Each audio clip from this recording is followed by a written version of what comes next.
Hi friends, welcome back to my channel hello SR kitchen. ఈరోజు మన recipe వచ్చేసి beetroot fry. అన్నంలోకి side డిష్గా తినేకి మంచిగా ఉంటుంది. మంచి టేస్ట్తో ఎలా చేసుకోవాలో ఈ రెసిపీలో చూద్దాం. ఇక మీరు ఒకసారి ట్రై చేయండి, ఎలా వచ్చిందో కామెంట్ చేయండి. ఇంకా రెసిపీలోకి వెళ్ళిపోదాం. ముందుగా నేను ఒక 500 గ్రాముల బీట్రూట్ని తీసుకున్నాను. ఈ బీట్రూట్ని తీసుకొని మొత్తం పైన ఉన్న పొట్టు మొత్తం ఇలా తీసేసి పక్కన పెట్టుకోవాలి. తర్వాత ఇలా చిన్న చిన్న ముక్కలుగా ఈ బీట్రూట్ ముక్కల్ని బాగా కోసుకోవాలి. ఈ బీట్రూట్ ముక్కల్ని ఒకసారి మంచినీటితో కడుక్కొని కుక్కర్లో మనం వీటిని వేసుకోవాలి. తర్వాత తగినంత సాల్ట్ వేసుకొని మనం 1 విజిల్ 2 విజిల్ వచ్చేంత వరకు వీటిని ఉడికించుకోవాలి. ఇవి కొంచెం మెత్తగా అయ్యేంత వరకు మనం ఉడికించుకోవాలి. మనకైతే చూడండి ఇవన్నీ మంచిగా ఉడికిపోయినాయి. ఇవి చల్లారేంత వరకు ఇవి కొంచెం పక్కన పెట్టుకొని మనం ఇంకా శనగగింజల పొడిని ప్రిపేర్ చేసుకుందాం. ఒక 1/4 కిలో శనగగింజలు ఫ్రై చేసుకోవాలి మనం.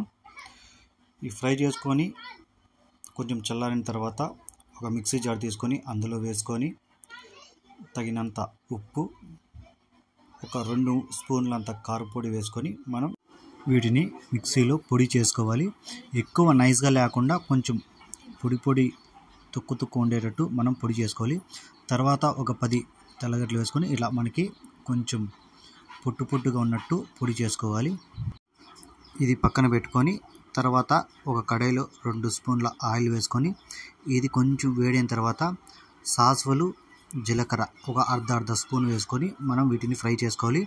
ఎక్కువ మాడిపోకుండా కొద్దిగా లో ఫ్లేమ్లో ఫ్రై చేసుకుందాం. తర్వాత కట్ చేసి పెట్టుకున్న ఎర్రగడ్డని దోరగా అయ్యేంత వరకు మనం ఫ్రై చేసుకుందాం.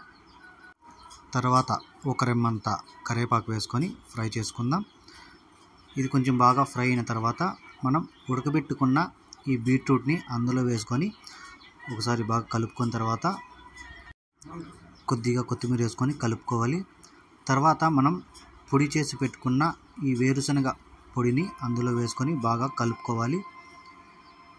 కింద నుంచి పై వరకు బాగా కలుపుకోవాలి. ఈ లో ఫ్లేమ్లోనే కలుపుకోవాలి. మనకైతే ఈ బీట్రూట్ ఫ్రై అయితే మనకైతే రెడీ అయిపోయింది.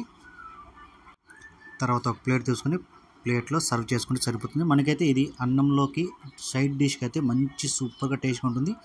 మనం బీట్రూట్ తినడం వల్ల కూడా మనకి మంచి రక్తం వస్తుంది. వీక్లీ ఒకసారైనా ఇలా ట్రై చేసి తినండి. ఈ రెసిపీ మీకు నచ్చితే లైక్ చేయండి, షేర్ చేయండి, ప్లీజ్ సబ్స్క్రైబ్ చేసుకోండి. Thank you.